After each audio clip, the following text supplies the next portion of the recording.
Bismillahirrahmanirrahim. Assalamualaikum warahmatullahi wabarakatuh. Apa kabar semuanya? Sehat?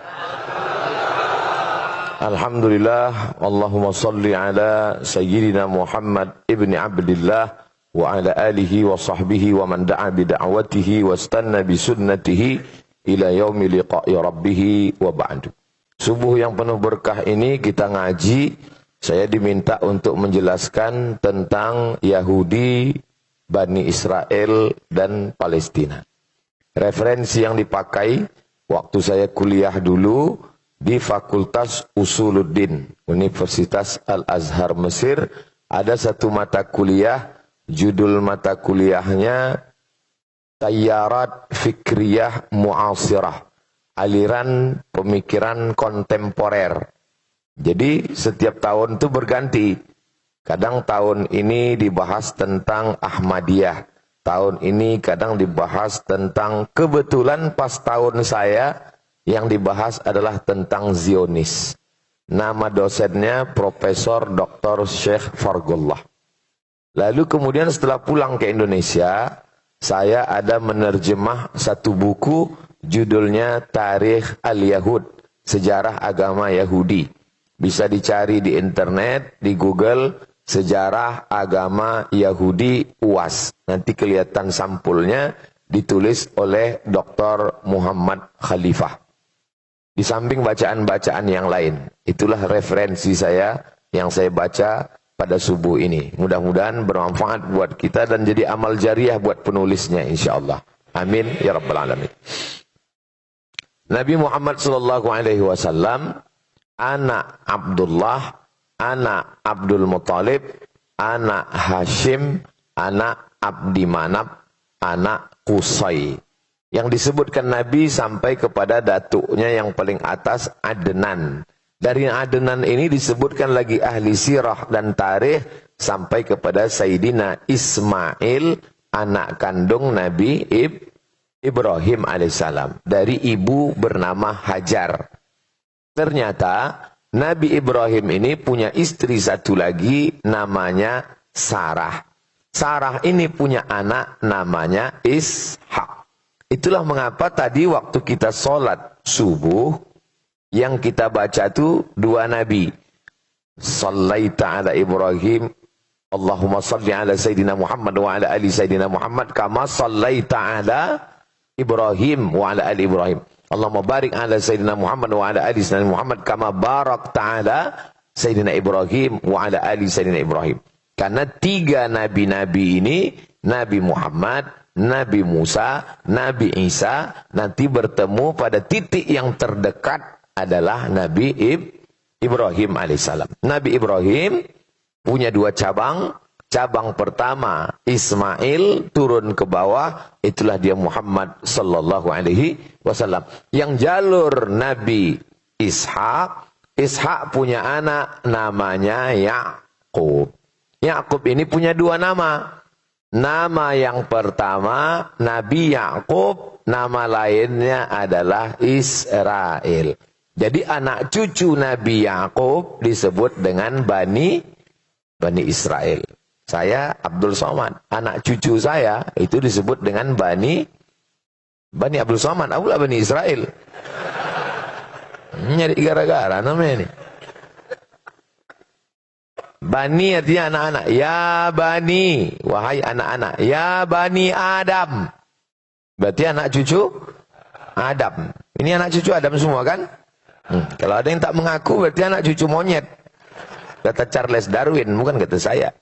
Bani Israel, jadi maksudnya adalah anak cucu Israel. Isra artinya hamba. El, Tuhan. Israel, hamba Tuhan. Bahasa Arabnya Abdullah. Jadi Pak Ustadz, boleh saya kasih nama anak saya Israel?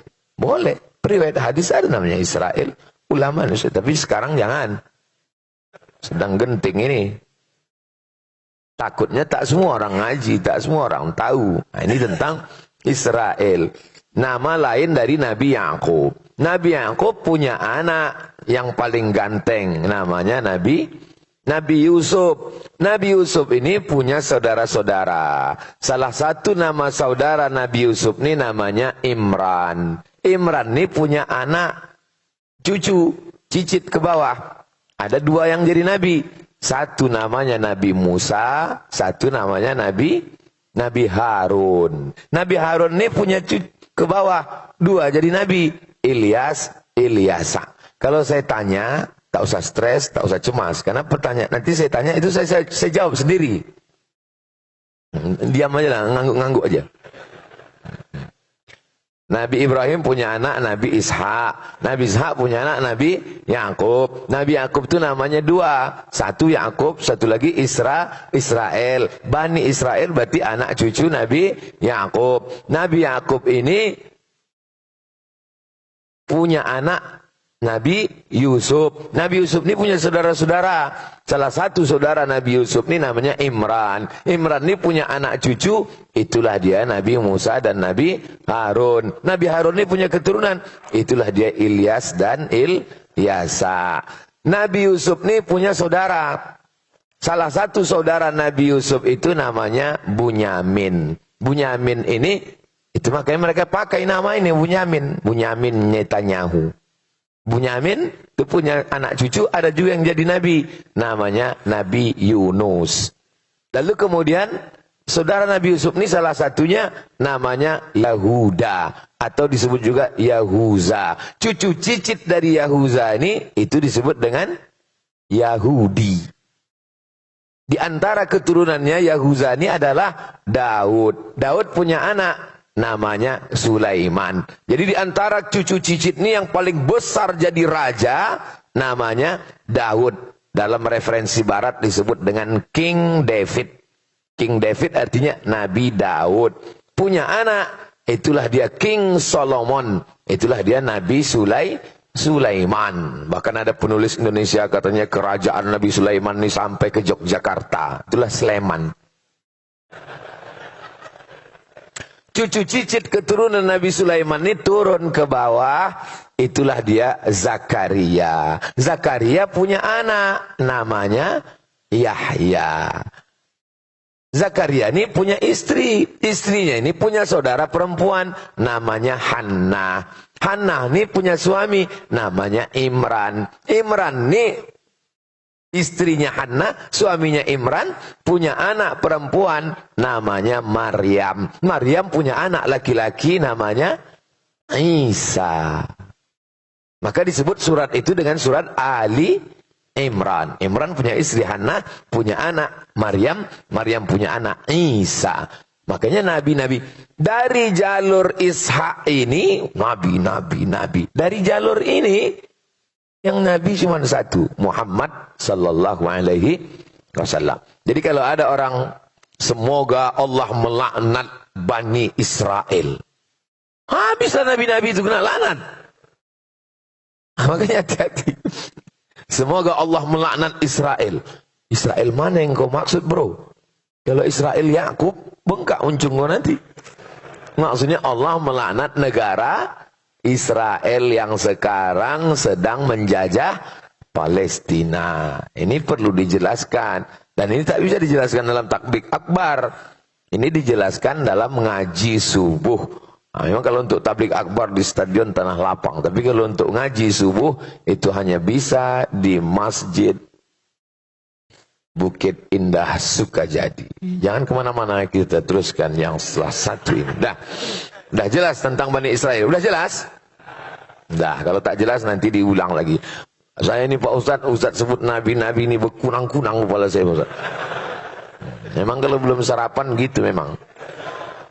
Nanti udah sarapan diulang balik. Nah, udah masuk lontong sayur, ketupat apa. Oh ya baru agak paham Pak Ustadz. Baru agak paham. Alami, normal. Nah, macam mana sifat-sifat anak cucu Israel tadi? Itulah disebutkan dalam Al-Quran. Kita bisa tahu sifatnya dari 4. Pertama, Nabi Yusuf dan saudara-saudaranya. Kedua, Nabi Ibrahim. Yang ketiga, Nabi Yusuf. bersama saudara-saudaranya. Yang kedua, Nabi Musa dalam perjalanannya bersama Bani Israel. Yang ketiga, Nabi Isa. Yang keempat, Nabi Muhammad sallallahu alaihi wasallam. Pertama kita bahas bagaimana Bani Israel bersama Nabi Yusuf dulu. Waja'u ala qamisihi bidamin kadzib. Datanglah saudara-saudara Nabi Yusuf menjumpai ayahnya. Ayah Nabi Yusuf bernama Nabi Yakub. Bidamin kadzib. Bidamin darah, kadzib bohong, dengan darah bohong. Datang saudaranya membawa baju Nabi Yusuf dengan darah bohong. Diambil mereka baju Nabi Yusuf, diambilnya darah kambing. Oh, gini kan. Habis itu dibilangnya ke ayahnya, ya adik udah dimakan serigala. Jadi apalah, ini contoh kejahatan Bani Israel. Apalah kejahatan dia? Membohongi ayah kandung. Membuang saudara kandung. Jadi orang kalau baca Quran, apa yang terjadi sekarang? Oh, sedang ayah kandungnya Nabi aja dibohonginya. Apalagi PBB. Jadi kalau ada orang, berikut ini perjanjian dengan Israel. Oh, tidak paham. Tidak mungkin mereka berdusta. Mereka adalah bangsa. Baca Quran.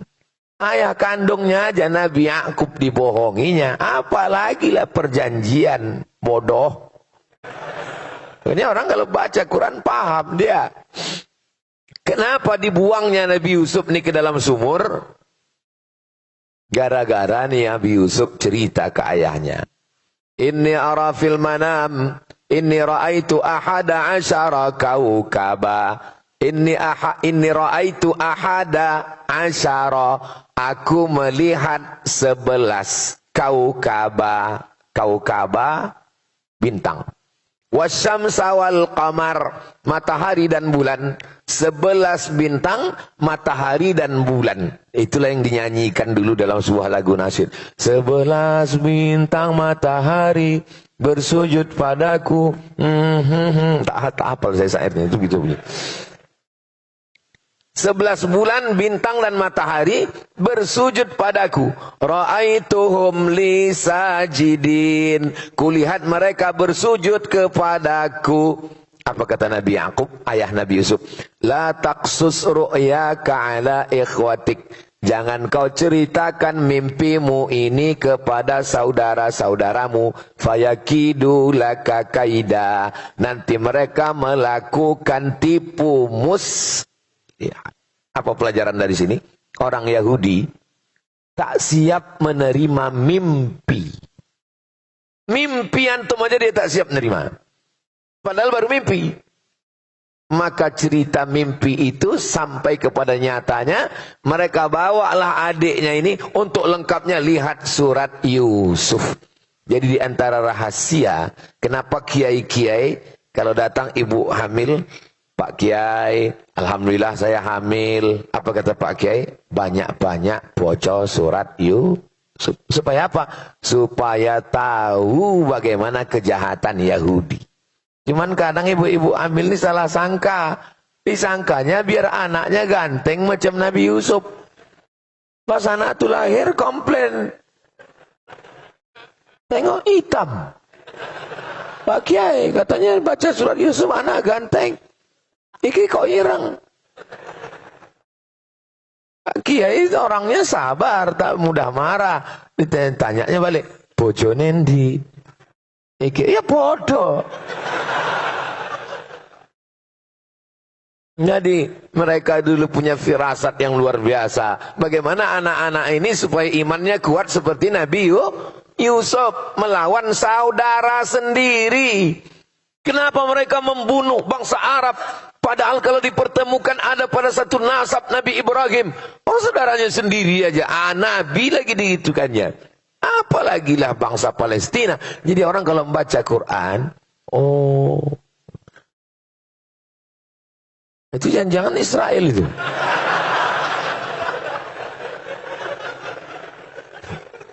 Orang kalau membaca Quran itu dia paham. Kalau dia sudah paham, dia sudah bisa bilang, oh itu udah alhamdulillah. Nah, kenapa? Kita ini sekarang perlu memahamkan umat yang tidak paham. Nah, ini tentang ulah. Itu bisa pada Nabi Yusuf. Nabi yang kedua, Nabi Musa. Itulah tadi imam kita membaca. Dibacanya kita baca. Silakan buka Qur'annya. Wa idz najainakum min ali fir'aun. Ketika kami menyelamatkan kamu hai orang Israel Yahudi yang ada di Mesir. Dari siapa? Dari Fir'aun. Karena waktu itu Fir'aun yasumunakum su'al azab. Karena Fir'aun saat itu mengazab kamu dengan azab yang paling mengerikan. Yudzabbihuna abna'akum, anak laki-laki disembelih. Wa yastahyuna nisa'akum, anak perempuan dibiarkan. Wa fi dzalikum bala'um mir rabbikum 'azim. Dan itu adalah ujian dari Allah yang sangat besar. Diselamatkan Allah Bani Israel. Apa balasan mereka kepada Nabi Musa alaihissalam? Ya Musa, lan nu'mina laka hatta narallaha jahrah. Wahai Musa, kami tak mau percaya kepada engkau sebelum engkau tunjukkan Tuhan itu jahrah, secara nyata. Mana Tuhan itu Musa? Mana? Saya pulang dari Maroko 2008. Sekarang sudah 2023. Berarti saya sudah tausiah selama 15 tahun. Belum pernah lagi pas saya tausiah tiba-tiba tegak jamaah. Ustaz, tunjukkan saya Tuhan itu nyata. Belum pernah. Paling-paling sejahat-jahatnya orang Melayu, pas saya ceramah, balik dia ke rumah. Itulah cuma. Tapi kalau nantang langsung, tak ada. Bani Israel, ini Nabi Musa jadi gitu kannya. Lan nu'mina laka hatta narallaha jahrah. Kami tak percaya kepada kaum Musa sebelum kami melihat Tuhan itu secara nyata. Makanya saya tak pernah mengamuk kepada haters and buzzers yang menyerang di medsos. Mana pernah saya marah? Kenapa? Karena akunnya fake semua. Tidak jantan seperti Bani Israel. Bani Israel itu jantan, tegak berdiri, apa somat gitu. Belum pernah lagi. Kalau ada sinilah, aku sipak kepala kau. Membaca perjalanan Nabi Musa bersama Bani Israel mendatangkan kesabaran bagi para dai. Tapi Nabi Musa tak meninggalkan mereka. Dibawa Nabi Musa dari Mesir ke Palestina. Jumlahnya 600.000 orang. Jadi jangan 2 kali jamaah haji Indonesia. Jadi yang kalian bayangkan Nabi Musa membawa nyebrang itu cuma 3 orang. Itu nyebrang jalan. 600.000 orang. Sampai di tengah. Apa balasan Allah untuk mereka? Wa dhallalna 'alaikumul ghamama. Kami datangkan awan dari atas. Itu kan ayat yang kita baca tadi. Wa dhallalna 'alaikumul ghamama. Panas Musa. Macam mana nih Musa? Panas betul, tak ada pokok kayu. Doa Nabi Musa. Diturunkan Allah awan. Wa dhallalna 'alaikumul ghamama. Sejuk. Makan Nabi Musa. Wa anzalna 'alaikumul manna wassalwa. Kami turunkan makanan dari surga. Nama makanannya manna dan salwa. Sekarang banyak pula jamaah kasih nama anak manna wassalwa. Habis dimakan orang. Apa balasan orang Bani Israel Yahudi? Beda Yahudi sama Bani Israel Pak Ustaz. Anak cucu Israel Yakub disebut dengan Bani Israel. Anak cucu Yahuza disebut dengan Yahudi. Semua Yahudi Israel. Tapi tidak semua Israel Yahudi. Umumnya Israel. Umumnya Israel. Tapi tidak semua Yahudi Israel. Maka mereka pakai nama yang umum, disebutlah negara itu dengan Israel. Untuk mencakup semuanya. Diturunkan awan, biar supaya tak panas. Dikasih manna wa salwa. Apa kata mereka kepada Nabi Musa? Ya Musa, wahai Musa, ud'u lana, Mintalah kepada Tuhan, wahai Musa. Mimma yukhrijul ab, yang dikeluar bumi. Mim baqliha, sayur-sayur. Wa qissaiha, qissa. Qissa itu bentuknya macam timun, tapi bukan timun, macam timun. Wa fumiha, bawang merah. Wa adasiha, kacang adas. Wa basaliha, bawang putih. Wa fumiha, bawang putih. Wa adasiha, kacang adas. Wa basaliha, bawang merah. Apa pelajaran dari sini? Misalnya saya nih, pergi ke Kalimantan Barat. Datang Ustadz Lukman, dikasihnya lah makanan. Taklah sanggup pula saya bilang, Ustadz Lukman, ada kerupuk jengkol enggak? Kan segan kita kan? Sama Ustadz aja segan kita. Bani Israel nih, ke Nabi pula sanggup dia begitu. Nah, Musa, bisa tak bawang merah, bawang putih? Yang betul-betul apa maksudnya? Kurang ajar. Inilah otak-otak Yahudi, otak-otak Bani Israel. Minta bawang merah, minta bawang putih, minta ini. Apa kata Allah menegur mereka? Atastabdiluna alladhi huwa adana billadhi huwa khair. Kalian sudah dikasih makanan terbaik dari surga. Kenapa pula kalian minta makanan adna yang kualitasnya rendah, tak ada apa-apanya? Begitulah perjalanan. Jadi berkawan sama Yahudi ini, Nabi Musa berkawan sama Yahudi ini, waktu dari Mesir ke Palestina, kalau bahasa Melayunya, diletak di belakang menando, diletak di depan menyipak. Suruh dia di depan, kita di belakang, sipaknya kita. Kita di depan, dia di belakang, tanduknya kita. Jadi kalau ada kawan di Batam ini begini, ini otak-otak Yahudi. Mesti diganti otaknya ini dengan otak-otak. Lalu kemudian perjalanan pun berlanjut. Nabi Musa naik ke atas bukit Tursina. Kami naik ke atas bukit Tursina ini jam 12 malam. Sampai ke atas, salat subuh di atas. Banyak ketemu Yahudi. Gini ke matahari di atas. Ada sinagog di atas. Panjang umur sehat badan, nanti kita pergi ke Mesir, naik ke bukit Tursina di atas. Ongkos tanggung masing-masing. Apa yang dilakukan mereka? Mereka buat di bawah bukit Tursina itu patung lembu Samiri. Yang ditugaskan Nabi Musa di bawah Nabi Harun. Harun, aku mau naik ke atas. Kau jaga di bawah ya. Turun ke bawah, terkejut Nabi Musa. Ittikhadhikumul ijla. Kamu sudah menjadikan patung lembu. Kamu sembah patung lembu.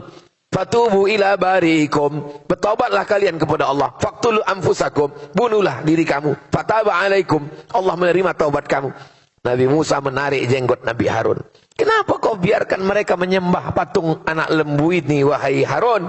Apa kata Nabi Harun? Ya bena umma, wahai anak emakku. Ya bena umma, wahai anak emakku. Innal qauma stad'afuni, mereka menekan aku, wa kadu yaqtulunani, mereka hampir membunuh aku. Nabi Harun mau dibunuh, Nabi Musa ke atas sebentar mereka lawan, dibuatkan pula patung anak lembu. Kalau bahasa kitanya dari sifat-sifat tadi apa? Satu kata, degil. Lalu kemudian perjalanan dilanjutkan. Nabi Musa tidak meninggalkan mereka, tetap melanjutkan perjalanan. Sampai di tengah perjalanan, nampak kaum paganisme, penyembah berhala. Apa kata Nabi Musa? Kita tengok penyembah berhala. Menengok penyembah berhala itu apa kata Bani Israel? Ya Musa ij'al lana ilahan kama lahum alihah. Wahai Musa, buatkan kami Tuhan sebagaimana Tuhan mereka. Saya membaca Quran ini, untung tak saya banting Quran, na'udzubillah. Saking geramnya menengok. Dimintanya buatkan kami patung Tuhan macam mereka, sebagaimana mereka punya Tuhan, buatkan kami Tuhan. Nabi Musa punya kesabaran yang luar biasa, tapi malang tak dapat ditolak. Nabi Musa tidak sampai ke Palestina, meninggal di gurun Sahara. Yang menyampaikan, membawa ke sana murid Nabi Isa namanya Yusha. bin Nun yang dikenal dengan Yusha, bahasa Arabnya Yusha. Joshua, tulisan Inggrisnya. Bani Israel dengan Nabi Yusuf sudah. Bani Israel dengan Nabi Musa sudah. Sekarang bagaimana dengan perlakuan mereka kepada Nabi Isa? Surat Ali Imran. Iz qalat imra'atu. Perlakuan Bani Israel terhadap Nabi Isa bisa dilihat dalam dua surat. Surat yang pertama atas nama ibu Nabi Isa. Surat Maryam. Perlakuan yang kedua bisa dilihat dalam surat datuk Nabi Isa. Al-Fatihah, Al-Baqarah, Ali Imran. Idh qalat imra'atu Imran. Ingatlah ketika istri Imran berkata, Rabbi inni nazartu laka ma fi batni.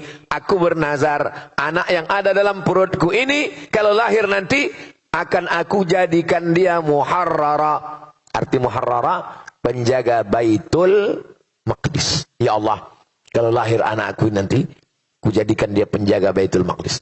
Falamma wada'atha qalat rabbi inni wada'tuha unsa. Ketika anak itu lahir, ternyata anaknya unsa.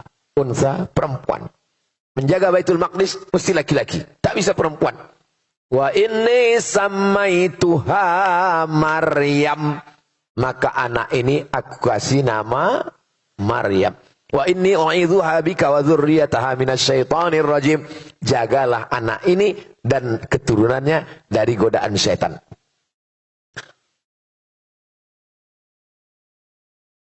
Inni samaituha Maryam wa inni u'idzuha bika wa dzurriyyataha minasyaitonir rajim. Fataqabbalaha rabbuha biqabulin hasani wa ambataha nabatan hasana. Fakaffalaha Zakaria. Anak itu diasuh oleh Zakaria. Karena Imran meninggal, Maryam anak yatim dijaga oleh Zakaria. Diletakkan satu tempat namanya mihrab. Kullama dakhala 'alaiha Zakaria al-mihrab, setiap kali Zakaria masuk ke dalam mihrab, wajada 'indaha rizqa. Ditengoknya banyak buah-buahan, makan makanan. Musim dingin, musim panas, ada makanan khusus. Nabi Zakaria heran. Ya Maryamu anna laki hadha. Wahai Maryam, dari mana kau dapat makanan ini? Qalat, Maryam berkata, Innallaha yarzuqu man yasha'u bighairi hisab. Allah kalau sudah mau memberi rezeki, tak ada yang bisa menduga-duganya. Ini datang dari Allah. Allah sudah mengkhususkan Maryam dari sejak dalam kandungan ibunya. Lalu kemudian Allah kirim malaikat Jibril. Arsalna ilaiha ruhana. Kami kirimkan malaikat Jibril kepada Maryam. Fatamassala laha basharan sawiyya. Dia dalam bentuk basharan, manusia. Sawiyya, yang sempurna, ganteng. Macam mana anak muda yang di Batam inilah. Begitu cara memuji orangnya. Biar tahan dia dengar ceramah lama walaupun belum sarapan. Dalam bentuk anak muda yang ganteng. Menengok anak muda yang ganteng. Apa kata Maryam?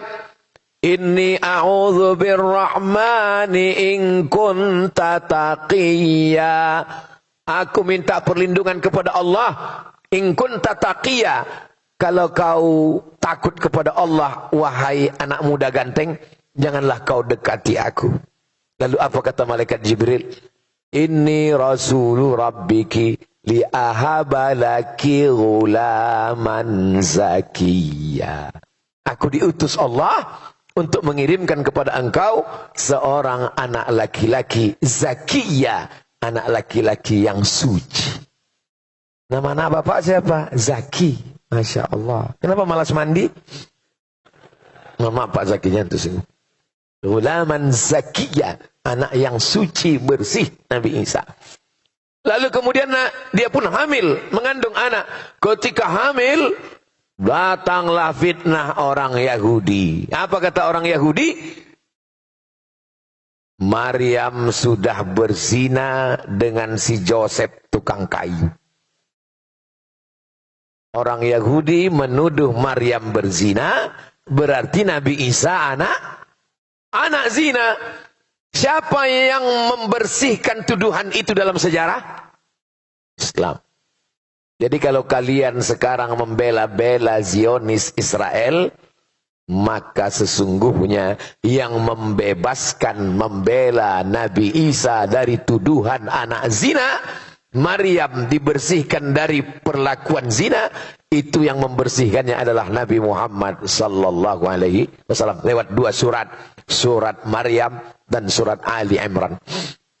Seandainya Quran itu buatan Nabi Muhammad, pasti dibuatnya surat Fatimah, surat Aminah, surat Khadijah, surat Aisyah, surat Abdul Muttalib. Tak ada nama surat datuknya, tak ada nama surat ibunya. Yang ada nama surat ibunya Nabi Isa dan datuknya Nabi Isa. Itu menunjukkan kedatangan dia adalah utusan Allah untuk membersihkan tuduhan-tuduhan. Apa kata Yahudi menuduh Maryam? Makana abuki mara'a sau'in, ayahmu bukan penjahat. Wa makanat ummuki baghiya, ibumu bukan baghiya WTS. Maryam, kenapa kau bisa hamil tak punya suami? Ayahmu bukan preman tengik penjahat, ibumu bukan WTS. Kenapa kau bisa hamil tanpa suami? Nah, Maryam diam. Wa asyarat ilaih, dia hanya menunjuk bayinya, Isa yang baru lahir, ditunjuknya gini. Ini bukti kalau Yahudi ngomong ngejek kita, maka jawabannya adalah diam. Fa'asyarat ilaih, dia hanya menunjuk anaknya. Makin marahlah Yahudi tadi. Apa kata mereka? Kaifa nukallimu man kana fil mahdi sabiyya. Bagaimana kami mau bicara dengan anak bayi yang belum bisa bicara, wahai Maryam? Maryam diam. Akhirnya mereka pun kembali meninggalkan Maryam dalam keadaan baru saja melahirkan anak. Bagaimana cara Allah menyelamatkan Maryam dan anaknya? Wa huzzi ilaiki bi jiz'in nakhlati. Wahai Maryam, goncangkan pundakmu ke pangkal pokok kurma, tusaqit alaiki rutaban janiya, akan gugur buah kurma. Itulah maka anak kecil yang baru lahir dikasih kurma. Ustaz Somad, ini ada kurma, tolong kunyahkan anak saya, namanya tahnik, saya kunyah. Mana anaknya? Tengok, udah taman SD. Apa ada orang? Nah, sampai mana tadi? Terlupa pula gara-gara anak SD minta tahnik tadi.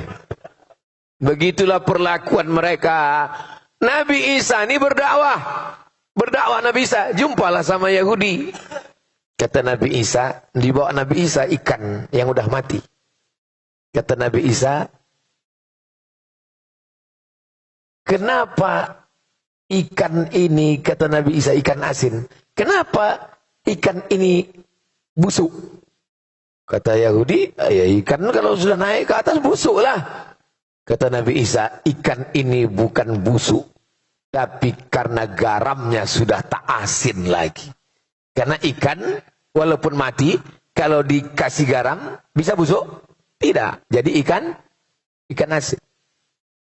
Maksud Nabi Isa menyindir mereka. Kenapa Bani Israel ini rusak? Karena garamnya sudah tak asin lagi. Yang dimaksud dengan garamnya itu adalah ulama.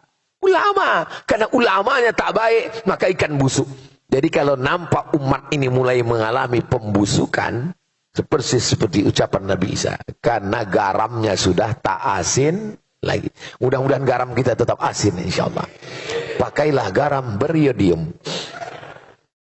Tersinggung mereka, marah dengan Nabi Isa. Itu asal muasal mereka sakit hati dengan Nabi Isa. Lalu kemudian mereka ada kurban. Kurban mereka pakai burung merpati. Kurbannya tidak pakai lembu, pakai sapi, pakai kerbau, pakai burung merpati. Pendeta-pendeta Yahudi ini beternak burung merpati, dibuatnya kurban setahun 2 kali. Biar supaya apa? Biar bisa jualan burung merpati. Marah Nabi Isa kritik. Apa ini kalian bisniskan ini? Kalian jadikan agama ini sebagai materi uang. Akhirnya mereka marah, tersinggung dengan Nabi Isa. Bersekongkollah orang Yahudi dengan penguasa Romawi. Mencari murid Nabi Isa untuk menunjukkan mana persembunyian Nabi Isa. Murid-murid Nabi Isa solid. Wa idh qala Isa ibn Maryam lil hawariyin, Ketika Nabi Isa berkata kepada murid-muridnya Hawariyin, "Man ansari ilallah?" Siapa yang akan menolong aku menegakkan agama Allah? Qala al-Hawariyun, murid Nabi Isa berkata, "Nahnu ansarullah." Kami akan menolong. Tapi rupanya di antara murid ini ada satu pengkhianat, namanya Yudas Iskariot. Ditunjukkannya persembunyian Nabi Isa. Dia dapat 300 keping uang emas. Bersekongkol antara tokoh agama Yahudi dengan tokoh politik Romawi mau menangkap Nabi Isa.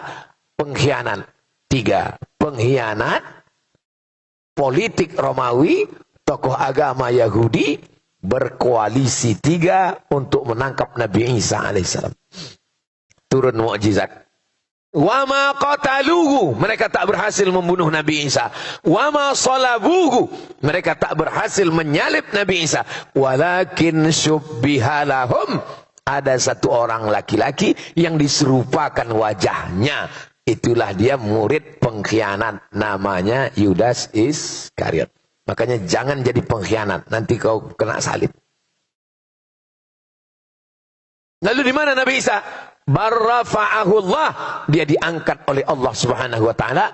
Menurut Ahlus Sunnah wal Jamaah, sebelum hari kiamat dia akan turun sekali lagi, bukan membawa agama yang baru, tapi mengikut syariat Nabi Muhammad sallallahu alaihi wasallam. Maka di antara tanda-tanda kiamat kubra adalah turunnya Nabi Isa, turunnya Al-Mahdi, turunnya Nabi Isa, turunnya Dajjal.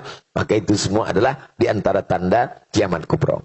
Ini tentang perlakuan mereka. Kepada Nabi Yusuf, sudah. Kepada Nabi Musa, sudah. Kepada Nabi Isa, sudah. Sekarang kepada Nabi Muhammad sallallahu alaihi. Datanglah Abu Thalib membawa Nabi Muhammad berdagang. Panas. Nampak mereka ada satu rumah, gereja tua. Bernaung mereka di bawah atapnya. Tak lama keluar pendeta dari dalam. Nama pendeta itu Bahira. Bahira tak pernah keluar. Makanan dikirim, pakaiannya dicucikan orang. Karena dia di dalam tempat ibadah saja. Tapi hari itu dia keluar. Ditengoknya. Dia bertanya ke Abu Thalib, "Man hadza?" Siapa ini? Apa itu? Habis waktu. "Man hadza?" Siapa ini? Kata Abu Thalib, "Ibni." Ini anakku. Kata Bahira, kalau betul kitab yang kubaca, anak ini anak yatim. Ayahnya sudah meninggal ketika dia dalam perut ibunya 2 bulan. Tersenyum Abu Thalib, ini memang bukan anakku, ini anak saudaraku. Dan kita memang biasa, saya bawa ponakan saya. Ditanya orang, ini anak Ustadz? Iya, anak saya. Apakah saya bohong? Tidak. Karena keponakan itu sudah macam anak. Abu Thalib terkejut. Dari mana kau tahu ini bukan anakku? Karena dalam kitab suci kami disebutkan bahwa Nabi akhir zaman, anak yatim, ayahnya sudah meninggal ketika dia 2 bulan dalam perut ibunya. Dan ada 2 tanda lagi. Ku tengok dari tadi ada awan yang menaungi dia, sehingga dia tak kepanasan. Dan kulihat pokok kayu dan batu bersimpuh sujud kepadanya. Jangan bawa dia ke Syam, karena di sana banyak Yahudi. Aku khawatir mereka akan membunuh dia nanti. Loh, kenapa dibunuhnya? Karena Nabi terakhir yang mereka tunggu-tunggu itu, menurut mereka dari keturunan Ishak. Ternyata ini dari keturunan jelas. Falamma ja'ahum ma'arafu kafaru bih. Ketika sudah datang Nabi yang mereka kenal, mereka justru ingkar kepadanya. Kenapa mereka ingkar padahal mereka sudah kenal? Karena mereka menyangka yang datang itu keturunan Ibrahim dari jalur Ishak. Ternyata yang datang itu dari jalur keturunan Berbahagialah orang Indonesia yang tidak pernah mensyaratkan nabinya mesti keturunan orang Melayu. Ketika Nabi datang, tak ada satupun orang Melayu mensyaratkan Nabi mesti pakai tanjak. Tak ada. Tak ada orang Batak yang minta supaya Nabi itu Seandainya mereka di Sumatera Utara, saya tak mau beriman kepada Nabi Muhammad karena dia orang Arab. Saya mau Nabi itu pakai marga, Muhammad Nasution, Muhammad Siregar. Semuanya bersyahadat asyhadu an la ilaha illallah wa asyhadu anna Muhammadan Rasulullah. Yahudi tak mau menerima. Walaupun ada beberapa yang menerima di Madinah. Ada namanya Husain. Ditengoknya Nabi Muhammad bersyahadat dia. Yahudi pertama yang bersyahadat ketika Nabi sampai ke Madinah namanya Husain. Dirubah Nabi namanya Abdullah bin Salam. Ada seorang anak gadis namanya Sofia. Siapa nama anak kau? Sofia. Sofia artinya bening. Anak kau siapa namanya? Sofia. Tengok beku. Mohon maaf Sofia jangan tersinggung. Mimpi Sofia ini suatu malam. Dia Yahudi. Sofia ini Yahudi. Yahudi Madinah. Di Madinah itu ada Yahudi Pak Ustaz. 4 Yahudi Madinah. Yahudi Bani Nadir, Yahudi Bani Quraizah, Yahudi Qainuqa, Yahudi Khaybar. Di Madinah. Nabi bertetangga dengan orang Yahudi. Salah satu anak perempuan Yahudi ini namanya Sofia. Malam tu mimpi dia memangku bulan. Turun bulan tu di pangkunya. Diceritakannya ke ayahnya. Nama ayahnya Huyai. Nama atuknya Akhtab. Sofia binti Huyai bin Akhtab. Ya. Malam tadi ku tengok bulan turun. Duduk di pangkuanku. Ditempeleng ayahnya. Keluar darah muncrat dari mulutnya. Karena orang Yahudi tahu bahwa yang dimaksud dengan bulan itu adalah Muhammad sallallahu alaihi wasallam. Bulan purnama Badar, itulah Nabi Muhammad. Makanya kalau Nabi datang kita sambut dengan Tala'al Badru alaina. Orang Yahudi pun tahu bahwa bulan purnama itu adalah Nabi Muhammad sallallahu alaihi wasallam. Ditempelengnya anaknya karena dia takut anaknya ini menikah. Takdir tak bisa ditolak. Akhirnya Nabi tetap menikah. Maka istri Nabi salah satunya adalah orang Yahudi. Namanya Sofia binti Huyai bin Akhtab. Nabi diundang. Diundang oleh orang Yahudi. Nabi datang. Kira-kira kita kalau diundang Yahudi datang apa tak datang? Apa pula kalian datang? Nabi datang. Karena statusnya waktu itu dia berkuasa. Dia kuat. Tapi kalau kita lemah datang. Berarti kita mengakui kekuatan mereka. Nah, ini hati-hati, jangan berdalil dengan perbuatan Nabi. Tengok dulu konteksnya. Datang Nabi ke Khaybar. Ditanya mereka, apa makanan kesukaan? Kata Nabi, kesukaan saya kaki kambing bagian depan. Kita biasanya kalau tamu kita tanya, mau kita suguhkan makanan kesukaannya. Rupanya ditanamkan mereka racun paling banyak di kaki kambing bagian depan tuh. Mau mereka bunuh Nabi Muhammad sallallahu alaihi wasallam. Begitu sampai makanan itu masuk ke mulut Nabi, langsung Jibril kasih tahu, sempat ada setetes masuk ke dalam. Hikmahnya Nabi meninggal sebagai syahid, mati syahid.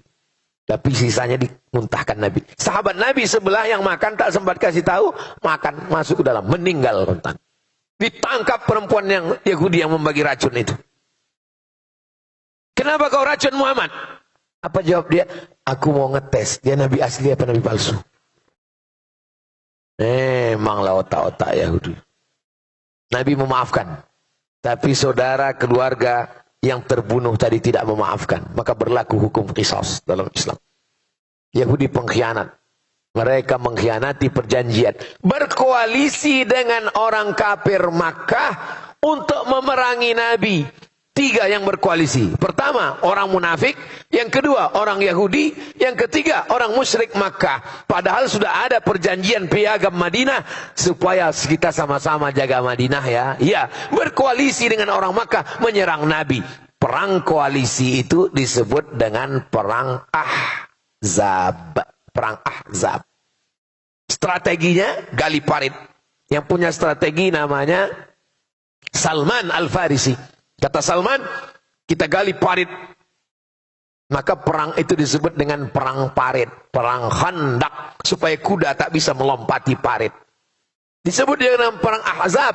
Karena perang koalisi partai-partai. Partai musyrik, partai munafik, partai Yahudi. Untuk menyerang Nabi Muhammad SAW. Akhirnya mereka terusir dari kota Al-Madinah Al-Munawwarah.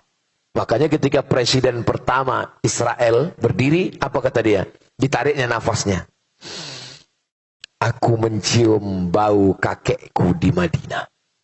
Apa maksudnya? Nanti kalau Israel berkuasa, dia akan mengambil kota Madinah. Bukan sembarangan. Karena dia anggap Nabi Muhammad mengambil. Padahal mereka ingkar perjanjian. Ini mesti diluruskan. Jadi jangan bayangkan Nabi Muhammad datang bawa pedang ke kota Madinah. Semua Yahudi pancung kepalanya. Tidak begitu. Baca sejarah baik-baik. Mereka tempat bertetangga selama 2 tahun. Setelah itu mereka melakukan pengkhianatan. Akhirnya terusir dari kota Al-Madinah Al-Munawwarah. Falamma ja'akum ma'arafu kafarubi. Ketika Nabi yang sudah mereka kenal itu datang, mereka ingkar. Dan mereka itu, kalau datang Nabi tak sesuai dengan keinginan mereka, fariqan kadzabtum wa fariqan taqtulun. Sebagiannya kamu dustakan dan sebagiannya kamu bunuh. Percobaan pembunuhan mereka lakukan kepada Nabi beberapa kali. Mereka curi rambut Nabi. Rambut Nabi dicuri. Mereka simpul dalam 11 simpul tali. Mereka masukkan ke dalam sumur. Mereka sihir. Karena Yahudi di antara hobinya adalah sihir. Jadi kalau ada orang di Batam nih suka sihir, berdukun-dukun, itu ada otak-otak Yahudi sedikit. Maka turunlah 11 ayat untuk membuka 11 simpul tali. Datang Jibril ngasih tahu, ini rambut Nabi sedang dicuri. Mereka simpul dalam 11 simpul tali, mereka masukkan ke dalam sumur. Turun 11 ayat. Qul a'udzu birabbil falaq min syarri ma khalaq wa min syarri ghasiqin idza waqab wa min syarri naffatsati fil 'uqad wa min syarri hasidin idza hasad. Qul a'udzu birabbin nas, malikin nas, ilahin nas, min syarril waswasil khannas alladzi yuwaswisu fi sudurin nas minal jinnati. Itu 11 ayat pembuka simpul buhul-buhul tali sihir. Dibacakan, dihembuskan ke air, ditiupkan ke wajah. Oh Pak Ustadz, kemarin waktu saya bacakan 11 ayat itu, malah ketawa yang disihir itu. Gitu. Masa setan ngusir setan? Gitu. Rupanya bukan salah ayatnya, salah yang baca. Yang baca itu ulahnya macam setan juga. Lalu kemudian bagaimana perlakuan mereka sampai akhirnya. Begitulah perlakuan Yahudi kepada Nabi Yusuf, Nabi Musa, Nabi Isa, Nabi Muhammad sallallahu alaihi wasallam. Yang punya senjata dipakainya memerangi Nabi. Yang punya sihir dipakainya menyihir Nabi. Yang punya racun dipakainya meracun Nabi. Yang punya bibir dipakainya mengejek Nabi. Kalau orang Islam jumpa Nabi, Assalamualaikum. Orang Yahudi kalau jumpa Nabi, Assalamualaikum. Mirip. Assalamualaikum. Selamat untukmu. Assalamualaikum. Matilah kau. Suka mempleset-plesetkan. Jadi siapa yang suka mempleset-plesetkan nih? Ada otak-otak Yahudi sedikit. Nah, lalu kemudian mereka pun terusir. Terusir. Tak punya negeri. Kenapa? Karena tak ada yang suka akibat dari perbuatannya. Sampai akhirnya pada akhir 1800-an ada satu tokohnya namanya Theodor Herzl. Theodor Herzl tokoh Yahudi ingin membuat sebuah negara. Ide membuat sebuah negara ini datang belakangan. Theodor Herzl punya cerita. Datanglah mereka menemui Sultan Abdul Hamid. Kebetulan waktu itu Palestina di bawah kekuasaan Turki Utsmani. Dibawanya duit emas 1 koper. Wahai Sultan Abdul Hamid, kami minta membuat negara di Palestina. Apa kata Sultan Abdul Hamid? Yang diperjuangkan dengan darah tidak akan dijual dengan emas. Sakit hati mereka dengan ucapan itu. Akhirnya mereka tumbangkan Sultan Abdul Hamid. Maka habislah Turki Utsmani pada tahun 1924.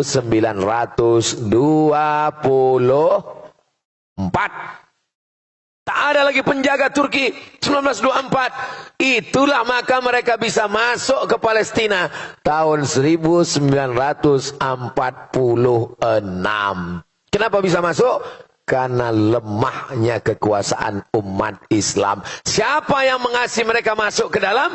Karena waktu itu Palestina dijajah Inggris. Inggrislah dosanya yang paling besar memasukkan Israel ke Palestina. Kalau mau tahu cerita siapa negara yang paling besar dosanya? Inggris, karena dia menjajah Palestina dan dikasihnya tiket masuk. Israel berdatangan beramai-ramai. Kenapa mereka datang ramai-ramai ke Palestina? Kata Syekh Fargallah, mereka menunggu Melek Mesyah. Melek bahasa Arabnya Malik, Mesyah juru selamat. Mereka menunggu raja juru selamat terakhir. Mereka bermimpi akan punya raja, akan punya kerajaan, punya raja. Syarat rajanya itu turun, mesti ada 5 syarat. Syarat yang pertama, semua Yahudi di dunia datang kembali ke Palestina. Maka mereka pun datang. Yang dari Amerika datang, yang dari Eropa datang, yang dari Maroko datang, yang dari Andalusia datang, yang dari Rusia datang. Semuanya kembali. Sekarang sudah berkumpul 5 juta orang Yahudi di Palestina, membuat negara bernama Zionis. Zionis dari satu bukit, nama bukitnya Bukit Sion, atau disebut juga dengan Zion. Maka mereka sebut negara itu adalah negara Israel, didirikan oleh kelompok Zionis Israel. Kenapa mereka buat negara itu? Karena syarat menurut mereka akan turun raja yang mereka nantikan itu kalau ada 5 terwujud. Pertama, orang Yahudi mesti ramai-ramai pulang. Sudah pulang atau belum? Sudah. Sejak 1946 buat negara 1948, sekarang Palestina menjadi minoritas, dan menurut Google Map tak ada lagi Palestina, yang ada hanya Israel. 2, sakit hati mereka yang paling besar adalah kepada Babel, karena bangsa yang paling banyak menyiksa mereka, lebih dahsyat daripada Fir'aun, adalah Babel. Babel itu maksudnya Babilonia. Babilonia itu Irak, bukan Bangka Belitung. Maka setiap penguasa mereka pasti menghajar, menghantam Babel, Irak. Karena menurut mereka, setiap penguasa mereka mesti menghantam Irak, karena syarat untuk membalaskan sakit hati raja-raja mereka. Kalau mau raja terakhir itu turun, maka hantamlah Irak. Itulah mengapa Irak babak belur terus. Tapi yang menghantam Irak kan Amerika, Pak Ustadz, bukan Israel. Atas perintah Israel. Loh, bukannya Israel negara kecil, Amerika negara besar. Presiden Amerika tidak akan terpilih kecuali persetujuan dari Israel garis kanan. Dan menteri-menteri itu adalah sebagian besar Madeleine Albright, Yahudi. Yang merusak melalui film, Yahudi. Nah, ini semua Yahudi. Lalu kemudian yang paling-paling kaya, orang-orang kayanya, Yahudi. Tapi kita tak bisa salahkan orang kaya, ya dia kaya, salah kita lah kenapa pakai miskin, susah. Salah ini Jepang menjajah kita. Jepang salah, tapi kita lebih salah. Kenapa kita mau miskin, susah, mau dijajah? Nah, jadi kita mesti bangkitkan semangat. Yang pertama, syarat rajanya turun, Yahudi mesti balik ke Palestina. Syarat yang kedua, Irak mesti dibantai. Maka Irak itu babak belur terus sampai serangan yang terakhir. Sampai hari ini Irak lemah. Yang kedua, jadi kata dia, rajanya itu di atas. Mesyah yang dia sebut itu raja di atas, mau turun ke bawah kalau ditengoknya bawah itu hijau. Dia mau ditengok hijau. Itulah maka mereka menggerakkan penghijauan, menanam tanaman sebanyak-banyaknya, dan tanaman yang ditanam itu adalah syajaratul gharqad. Namanya pohon gharqad. Subhanallah, Masya Allah, Tabarakallah, Allahu Akbar. Allahu Akbar. Kenapa Allahu Akbar?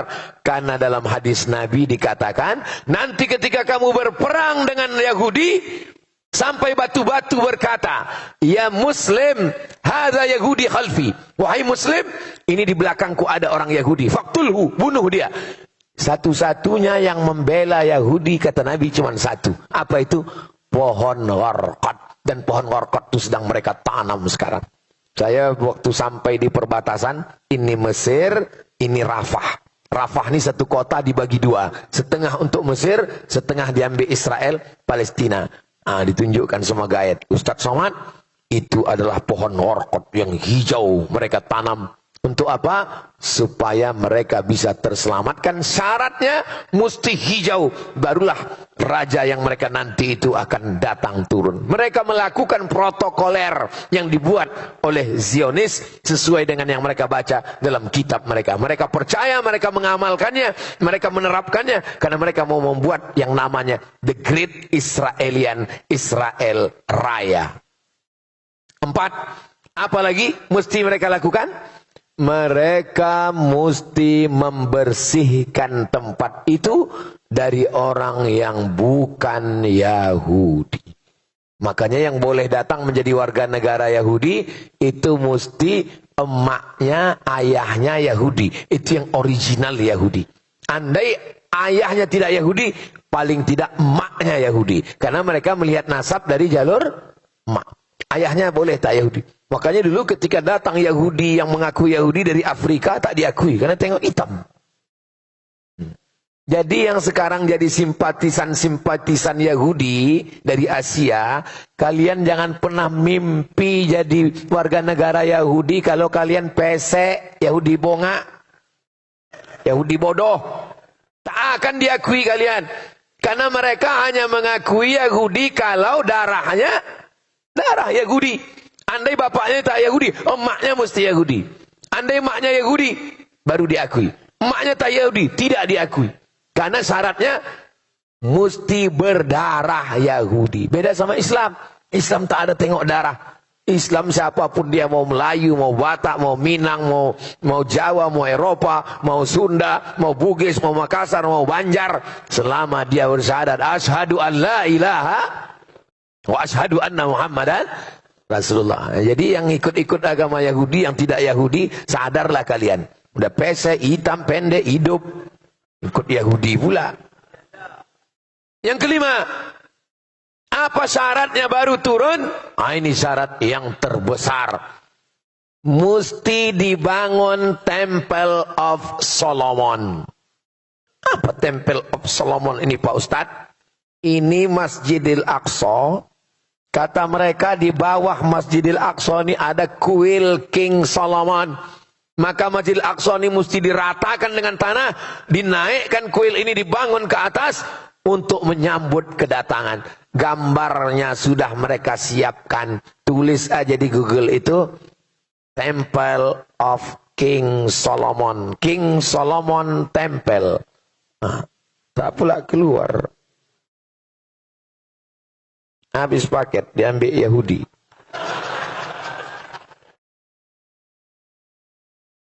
Habis itu pilih image. Itu dia bentuknya. Sudah disiapkan mereka. Architectural model of the Temple of King Solomon akan dibangun di atas Masjidil Aqsa. Maka keliling Masjidil Aqsa itu sudah digali mereka terowongan sampai pada masanya nanti bom hancur, barulah mereka bangun tegak. Lalu pun mereka menantikan, wahai turunlah. Rupanya tak turun karena memang tidak ada. Mereka membangun negara mereka berdasarkan mitos. Siapa yang mengatakan begitu? Roger Jarudi. Roger Jarudi tidak Islam. Orang Prancis. Benci pada Islam. Allah kasih hidayah. Masuk Islam. Ditulisnya buku. Israel membangun negara berdasarkan mitos. Ditangkap oleh negara Prancis. Begitulah mereka. Bagaimana simbol logo negara Yahudi Israel? Bendera Israel. Cuman bendera Israel nih Pak Ustadz? Bendera Israel. Macam mana bentuk benderanya? Pilih image. Benderanya adalah biru di atas, biru di bawah. Di tengah bintang segi 6. Ini bukan main-main, ini simbol. Apa makna biru di atas? Sungai Nil. Apa makna biru di bawah? Sungai Efrat. Di mana Sungai Nil?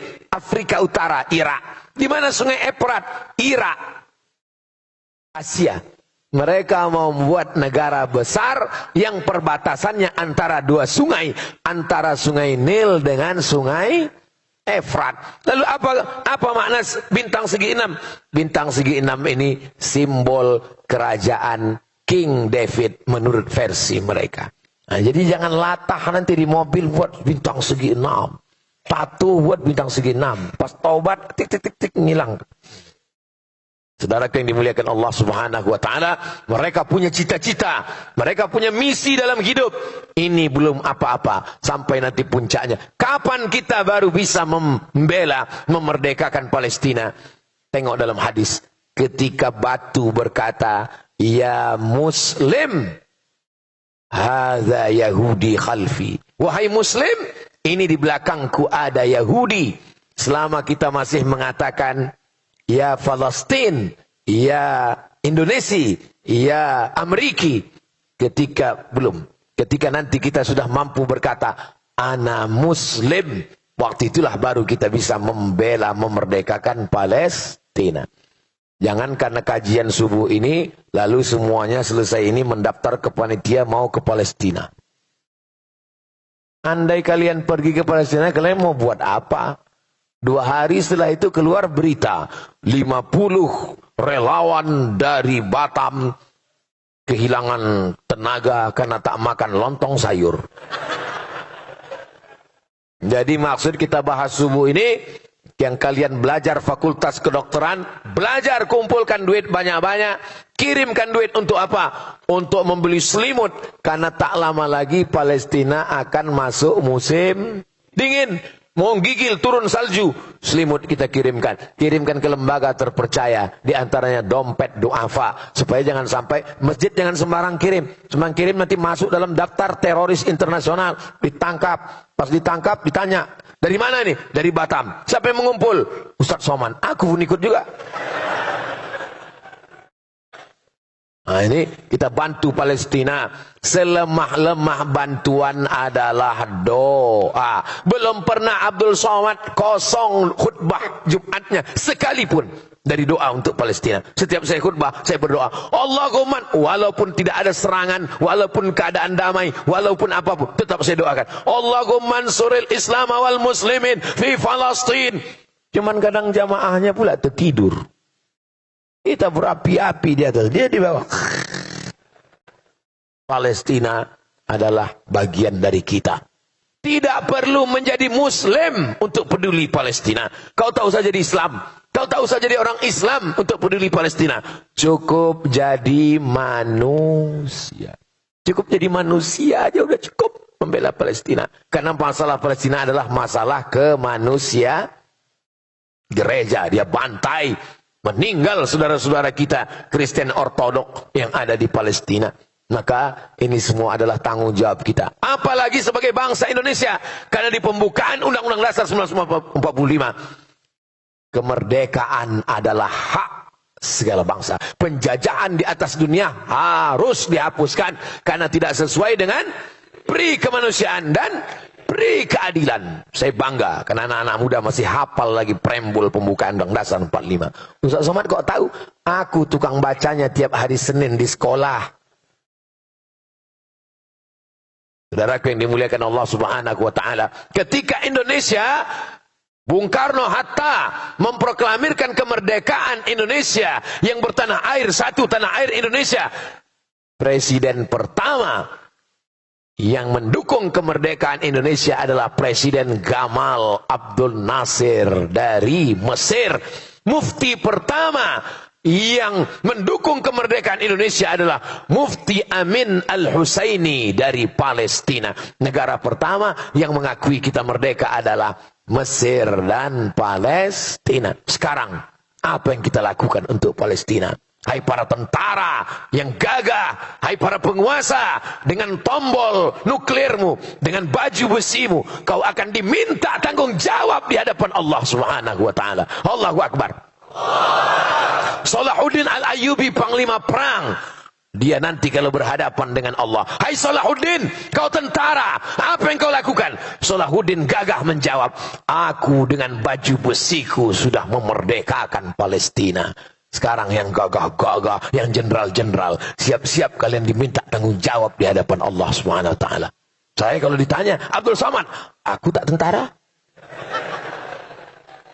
Jangankan mobil tank, jangankan pistol besi, pistol air pun ada hidup lagi. Tapi aku punya suara. Aku sudah menyuarakan tentara-tentara, penguasa-penguasa yang nanti diminta tanggung jawab di hadapan Allah. Kenapa kalian tidak mengirimkan pasukan ke Palestina? Mereka menjawab, karena Ustadz tidak pernah menceramahkan. Aku ditanya, Abdul Somad, sudah aku ceramahkan di Batam. Apakah kalian bersaksi semuanya? Allahumma ballaghtu, ya Allah sudah kusampaikan. Allahumma fashhad, saksikan ya Allah. Sehingga tidak ada satupun jenderal penguasa tentara yang nanti bisa berdalih di hadapan Allah Subhanahu wa taala. Karena aku sudah menyampaikan, aku sudah lepas tanggung jawab. Allahu Akbar. Ini Ustaz semangat nih karena Palestina atau karena lapar? Bercampurlah dua-duanya.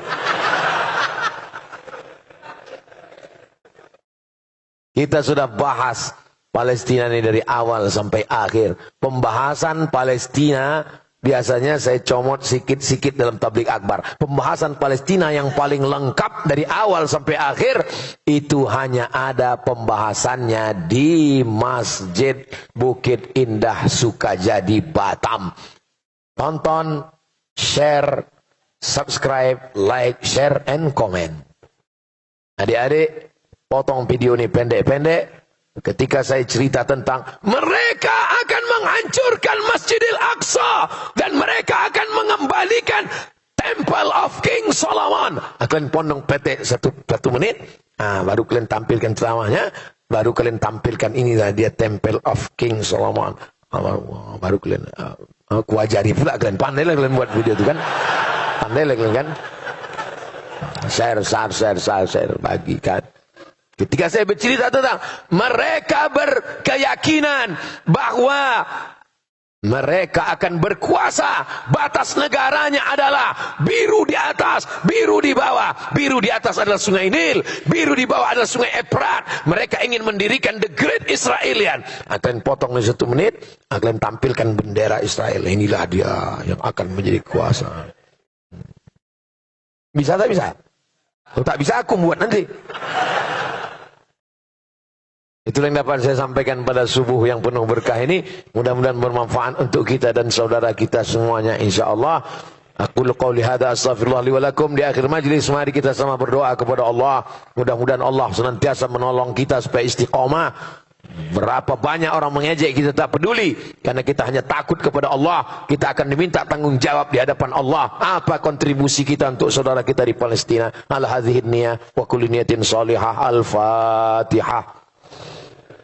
A'udzubillahi minasyaitonirrajim. Bismillahirrahmanirrahim. Alhamdulillahirabbil alamin arrahmanirrahim maliki yaumiddin. Iyyaka na'budu wa iyyaka nasta'in. Ihdinas shiratal mustaqim, shiratal ladzina an'amta 'alaihim ghairil maghdubi 'alaihim waladdallin. Amin. Ya Qawiyyu ya Matin, Engkau yang Maha Kuat, ya Aziz, Engkau yang Maha Gagah dan perkasa. Allahumma mansur man nasaraddin. Tolonglah orang-orang yang menolong agamamu ya Allah. Allah mansur ikhwanana al-mujahidin al-mustad'afina fi Palestin.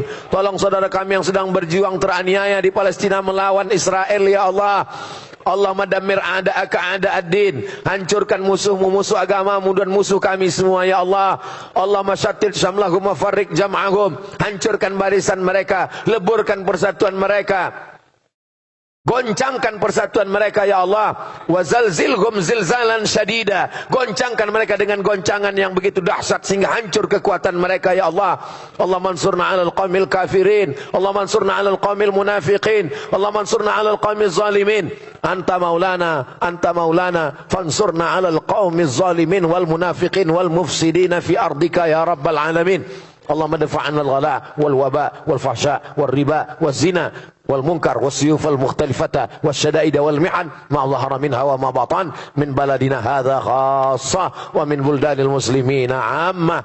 Rabbana fir lana dzunubana, ampunkan dosa kami, wali abaina, ayah kami, wali ummahatina, ibu kami, wali man hadarana, semua yang hadir di majelis ini ya Allah. Allah marzuqna imaman adila, berikan kami pemimpin yang adil dan amanah. La tusallit alaina bidzunubina man la yakhafuka wa la yarhamuna.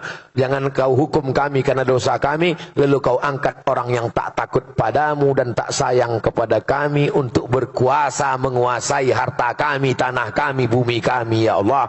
Ya Arhamar Rahimin, ya Arhamar Rahimin, ya Arhamar Rahimin, irhamna. Engkau Maha Kasih dan Sayang. Tumpahkan kasih sayangmu kepada hati kami, sehingga kami merasa berkasih sayang kepada saudara kami di Palestina, ya Allah.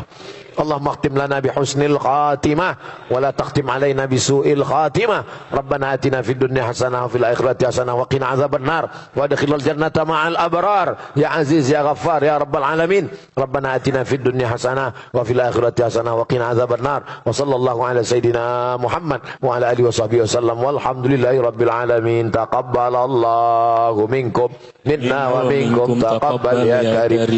Terima kasih segala perhatian. Mohon maaf segala kesilapan dan kekhilafan. Wassalamualaikum warahmatullahi wabarakatuh.